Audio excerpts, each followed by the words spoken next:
नमस्कार साथियों, स्वागत है आप सभी का आज की इस नई वीडियो में। ये वीडियो आप सभी शिक्षा मित्र साथियों के लिए काफ़ी ज़्यादा महत्वपूर्ण है। साथियों, हाल ही के अंदर की कुछ सूचनाएं हैं जो कि एक डिबेट के माध्यम से आप सभी को देंगे। सभी साथियों से अनुरोध है वीडियो में अंत तक बने रहें। जो कुछ भी जानकारियाँ हैं अपने साथियों के भी मध्य में शेयर कर दें। अब चलते हैं अपडेट की तरफ। चांद पर उतर चुका है। सबको बधाई, शुभकामनाएं। देश के उन 16,000 वैज्ञानिकों के उस पूरे समूह को, देश के प्रधानमंत्री नरेंद्र मोदी जी को बहुत बहुत बधाई, बहुत बहुत शुभकामनाएं। आज के इस शुभ अवसर पर आप, भारत ने आज इतिहास रचा है। इतिहास कब रचा?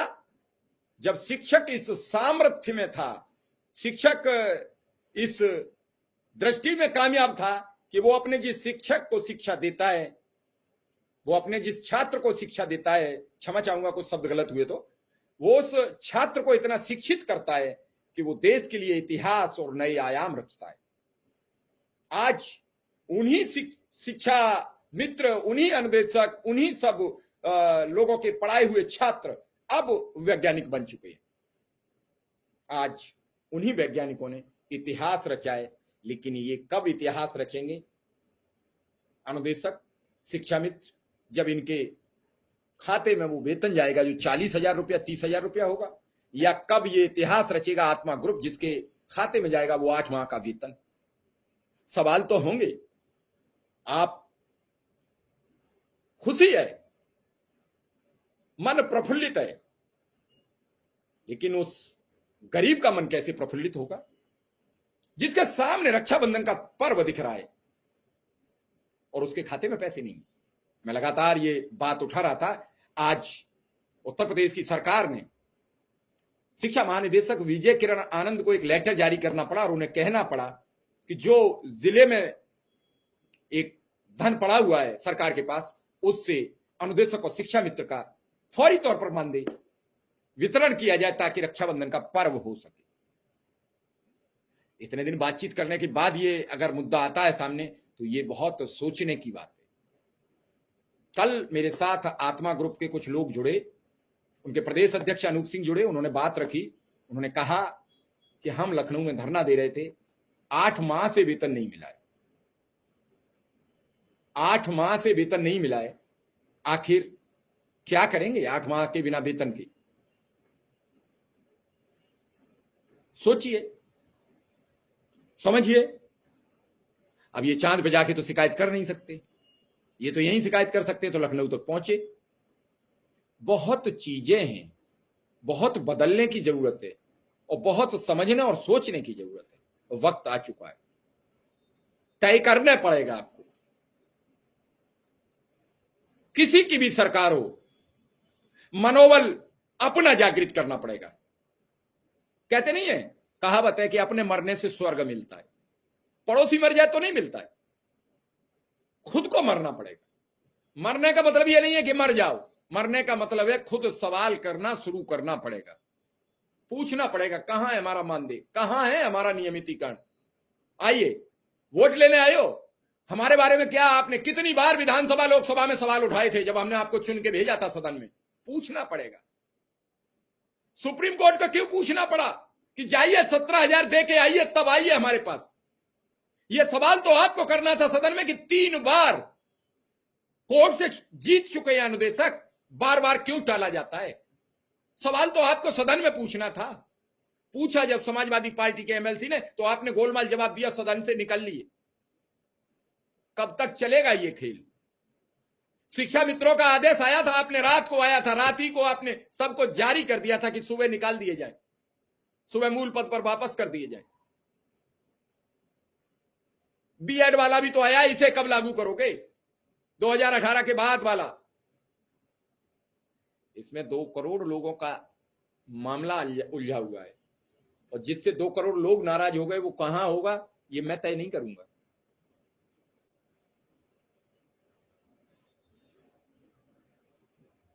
खुशी मनाने के लिए उस व्यक्ति को खुशी रखना होगा। हमारे साथ शिक्षा मित्र संघ के सुशील यादव जी, उनका भी स्वागत करता हूं। हमारे साथ अनिरुद्ध यादव जी, हम उनका भी स्वागत करते हैं। और सीधा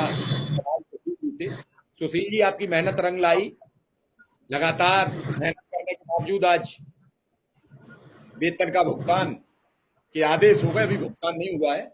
अभी तो अधिकारी भी घुमाएंगे 2-4 दिन। विक्रम सिंह जी भी हमारे साथ आ चुके हैं, हम उन्हें भी उनका भी आभार व्यक्त करते हैं। लगातार आवाज उठाने से आज वेतन रिलीज हो गया, कम से कम त्योहार हो जाएगा। सुशील जी, क्या अपडेट है? कितने जो आज ये पहुंचा है लेटर, कब तक कार्रवाई शुरू हो जाएगी? रक्षाबंधन के भी गिने चुने दिन बचे हैं। नमस्कार सर, विक्रम भाई को भी बहुत बहुत नमस्कार और हमारे अन्य साथी जो हैं सबको बहुत बहुत नमस्कार। मैं रास्ते में हूँ, गाड़ी ड्राइव कर रहा हूँ, लेकिन फिर भी प्रयास कर रहा हूँ कि आपसे संपर्क में रहूं। कहीं जगह देख करके गाड़ी भी रोकूंगा। सर, आज 8 दिन से लगातार निदेशालय के चक्कर हम लगा रहे थे और बस बार बार यही आश्वासन मिलता था, अगले हफ्ते जी। और जब कल मैं पहुंचा वहीं 3 घंटे बैठ गया। 3 घंटे बैठ गया और 3 घंटे में बहुत सारी बातें सम्मानित अधिकारी महोदय से हुई जो ग्रांट जारी करते हैं, लिमिट जारी करते हैं पूरे प्रदेश में। इसमें शिक्षा मित्रों की, अनुदेशकों की बहुत सारी बातें हुई, ट्रांसफर पॉलिसी से लेकर के मानदेय भुगतान तक। कल हमने कहा सर आज बता दीजिए कि मानदेय कब जाएगा, हम लोगों का जाएगा या नहीं जाएगा, या जुलाई का ही जाएगा या अगस्त का भी जाएगा। तो उन्होंने कहा कि देखो जो मिलने वाला है उसको पहले ले लो, अगस्त की बात अभी मत करो। तो हमने कहा सर क्या हुआ, क्या ग्रांट अभी नहीं आई? बोले नहीं, ग्रांट तो अभी नहीं आई, लेकिन हम व्यवस्था कर रहे हैं।